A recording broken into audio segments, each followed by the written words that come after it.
Hello, good morning, नमस्कार। सभी का स्वागत है स्पिरिचुअलिटी मैटर्स अध्यात्म की और मेरे इस चैनल पे। आई होप सब अच्छा कर रहे होंगे अपनी लाइफ में, लाइफ को एंजॉय कर रहे होंगे, गीता सत्र का आनंद ले रहे होंगे और उस गीता ज्ञान से बहुत कुछ सीख रहे होंगे। तो हमने 10वां अध्याय शुरू किया था जिसका शीर्षक श्री भगवान का ऐश्वर्य। ठीक है, तो आज हम इस चैप्टर को कंप्लीट करने वाले हैं क्योंकि 39, 40, 41 एंड 42 इतने ही श्लोक मतलब बचे हुए हैं। आज उनको कर लेंगे। शुरू करें आज का सेशन।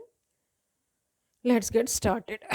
तो 39 देखिए, यत च अपि सर्वभूतानां बीजम तत् अहम अर्जुन न तद अस्ति विनः यत् स्यात् मया भूतम चर अचरम।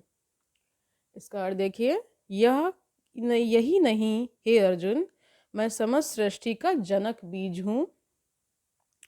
ऐसा चर तथा अचर कोई भी प्राणी नहीं है जो मेरे बिना रह सके। इसका तात्पर्य देखिए, प्रत्येक वस्तु का कारण होता है और इस सृष्टि का कारण या बीज कृष्ण है। यानी हर चीज की जो उत्पत्ति है उसका जो अंत है कहाँ हो जाता है? श्री कृष्ण में हो जाता है। ठीक है, कृष्ण की शक्ति के बिना कुछ भी नहीं रह सकता, अतः उन्हें सर्वशक्तिमान कहा जाता है। उनकी शक्ति के बिना चर तथा अचर किसी भी जीव का अस्तित्व नहीं रह सकता। जो कुछ कृष्ण की शक्ति पर आधारित नहीं है वह माया है, अर्थात वह जो नहीं है। माया को क्या कहा गया है? जो नहीं है वो क्या है? माया है। ठीक है, 40 देखिए, न अंत अस्ति मम दिव्यानां विभूतिनां परन्तप एषा तु उद्देश्यता प्रोक्ता विभूते विस्तरा मया। इसका अर्थ देखिए, हे परंत तब मेरी दैवी विभूतियों का अंत नहीं है। मैंने तुमसे जो कुछ कहा वह तो मेरी अनंत विभूतियों का संकेत मात्र है। इसका तात्पर्य देखिए, जैसा कि वैदिक साहित्य में कहा गया है, यद्यपि परमेश्वर की शक्तियां तथा विभूतियां अनेक प्रकार से जानी जाती हैं, किंतु इन विभूतियों का कोई अंत नहीं है। अतएव समस्त विभूतियों तथा शक्तियों का वर्णन कर पाना संभव नहीं है। यही बता रहे हैं, मतलब कि कह रहे हैं कि हर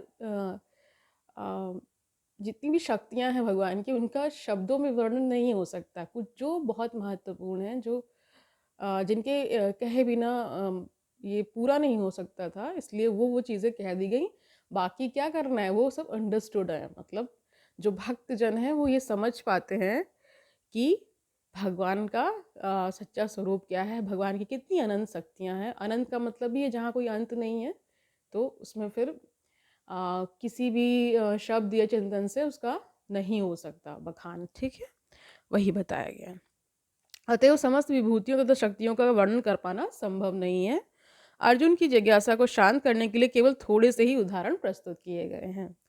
41 देखिए, यत यत विभूति मत सत्वम श्रीमत ऊर्जितम एव व तत् तत् एव अवगच्छ त्वं मम तेजः अंशः संभवम।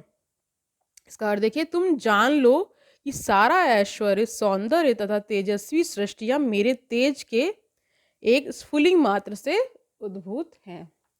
इसका तात्पर्य देखिए, किसी भी तेजस्वी या सुंदर सृष्टि को, चाहे वह अध्यात्म जगत में हो या इस जगत में, कृष्ण की विभूति का अंश रूप ही मानना चाहिए।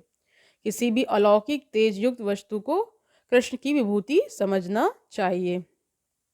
42 देखिए, अथवा बहुना एतेन किम ज्ञातेन तो अर्जुन विष्टभ्य अहम इदम कृत्सम एव एक अंशेन स्थित जगत।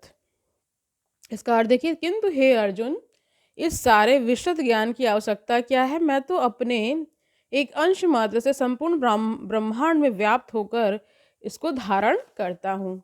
इसका तात्पर्य देखिए, परमात्मा के रूप में ब्रह्मांड की समस्त वस्तुओं में प्रवेश कर जाने के कारण परमेश्वर के का सारे भौतिक जगत में प्रतिनिधित्व है। भगवान यहाँ पर अर्जुन को बताते हैं कि वह यह जानने की कह रहे हैं कि भगवान यहाँ पर अर्जुन को बताते हैं कि यह जानने की कोई सार्थकता नहीं है कि सारी वस्तुएं किस प्रकार अपने पृथक पृथक ऐश्वर्य तथा उत्कर्ष में स्थित है। उसे इतना ही जान लेना चाहिए कि सारी वस्तुओं का अस्तित्व इसलिए है क्योंकि कृष्ण उनमें परमात्मा रूप में प्रविष्ट है। यानी हर जीव जो सक्रिय है, जो निष्क्रिय, सब में, जड़ चेतन सब में क्या है, भगवान ही भगवान है। हर इसीलिए कहा गया है कण कण में भगवान। ठीक है। फिर क्या बता रहे, क्योंकि उनमें परमात्मा रूप में प्रविष्ट है। ब्रह्मा जैसे विराट जीव से लेकर एक क्षुद्र चींटी तक इसलिए विद्यमान है क्योंकि भगवान उन सब में प्रविष्ट होकर उनका पालन करते हैं, यानी उनकी पालना करते हैं, उनका रख रखाव करते हैं, उनकी सारी मनोकामनाएं पूर्ण करते हैं, उनको इस जगत में जो भी कुछ चाहिए होता है सब कुछ क्या करते हैं, प्रोवाइड कराते हैं। ठीक है। एक ऐसी धार्मिक संस्था यानी मिशन भी है जो यह निरंतर प्रचार करती है कि किसी भी देवता की पूजा करने से भगवान या परम लक्ष्य की प्राप्ति होगी, किंतु यहाँ पर देवताओं की पूजा को पूर्णतया निरुत्साहित किया गया है क्योंकि ब्रह्मा तथा शिव जैसे महानतम देवता भी परमेश्वर की विभूति के अंश मात्र हैं। वे समस्त उत्पन्न जीवों के उद्गम हैं और उनसे बढ़कर कोई भी नहीं है।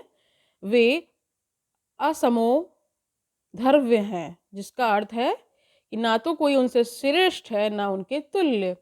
पद्म पुराण में कहा गया है कि पद्म पुराण में कहा गया है कि जो लोग भगवान कृष्ण को देवता की कोटि में, चाहे वे ब्रह्मा या शिव ही क्यों ना हो, मानते हैं, वे पाखंडी हो जाते हैं। किंतु यदि कोई ध्यानपूर्वक कृष्ण की विभूतियों एवं उनकी शक्ति के अंशों का अध्ययन करता है तो वह बिना किसी संशय के भगवान कृष्ण की स्थिति को समझ सकता है और अविचल भाव से कृष्ण की पूजा में स्थिर हो सकता है। भगवान अपने अंश के विस्तार से परमात्मा रूप में सर्वव्यापी हैं, यानी भगवान हर जगह हैं, सर्वव्यापी हैं। कोई भी खंड ऐसा नहीं है जहां परमात्मा ना हो। ठीक है। जो हर विद्यमान वस्तु में प्रवेश करता है, कह रहे भगवान अपने अंश के विस्तार से परमात्मा रूप में सर्वव्यापी हैं जो हर विद्यमान वस्तु में प्रवेश करता है। अतः शुद्ध भक्त पूर्ण भक्ति में कृष्ण भावनामृत में अपने मनों को एकाग्र करते हैं, अतएव वे नित्य दिव्य पद में स्थित रहते हैं। इस अध्याय के श्लोक 8 से 11 तक कृष्ण की भक्ति तथा पूजा का स्पष्ट संकेत है। शुद्ध भक्ति की कह रहे शुद्ध भक्ति की यही विधि है। इस अध्याय में इसकी भली भांति व्याख्या की गई कि मनुष्य भगवान की संगति में किस प्रकार चरम भक्ति सिद्धि प्राप्त कर सकता है। यानी मनुष्य के लिए कहा गया भगवान की जब संगति मिल जाती है तो क्या हो जाता है, एक तरह से उसका जो जिस स्टेज पे भी होता है उससे वो प्रमोट हो जाता है। ठीक है। ये कह सकते हैं कि मनुष्य भगवान की संगति में किस प्रकार चरम भक्ति सिद्धि प्राप्त कर सकता है। कृष्ण परंपरा के महान आचार्य श्रील बलदेव विद्याभूषण इस अध्याय की टीका का समापन इस कथन से करते हैं। क्या कथन है देख लीजिए। प्रबल सूर्य भी कृष्ण की शक्ति से अपनी शक्ति प्राप्त करता है और सारे संसार का पालन कृष्ण के एक लघु अंश द्वारा होता है, अतः श्री कृष्ण पूजनीय है। इस प्रकार श्रीमद् भगवद गीता के 10वें अध्याय श्री भगवान का ऐश्वर्य का भक्ति वेदांत तात्पर्य पूर्ण हुआ। तो आज के लिए इतना ही रखते हैं। ये अध्याय कंप्लीट हो चुका है। कल हम 11वें अध्याय में प्रवेश कर जाएंगे जिसका शीर्षक विराट रूप है। तो आज के सेशन से आपने बहुत कुछ सीखा होगा, ये मैं उम्मीद कर रही हूँ। तो कल मिलते हैं, तब तक आनंद से रहिए, सुखपूर्वक अपना जीवन व्यतीत करिए, दूसरों को सुखी करिए, अपना खूब सारा ख्याल रखिए, आध्यात्मिक ग्रंथों का अध्ययन करिए।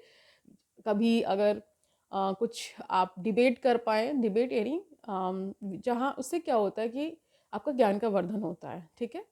तो जहाँ विचार विमर्श हो रहे हों, जहाँ चिंतन हो रहा हो विभिन्न विषयों पर, जो आध्यात्मिक विषय हैं, जो भगवान की लीलाओं का जहाँ वर्णन होता है, कहते हैं वहाँ की जो एनर्जी है वो बदल जाती, पॉजिटिव हो जाती है।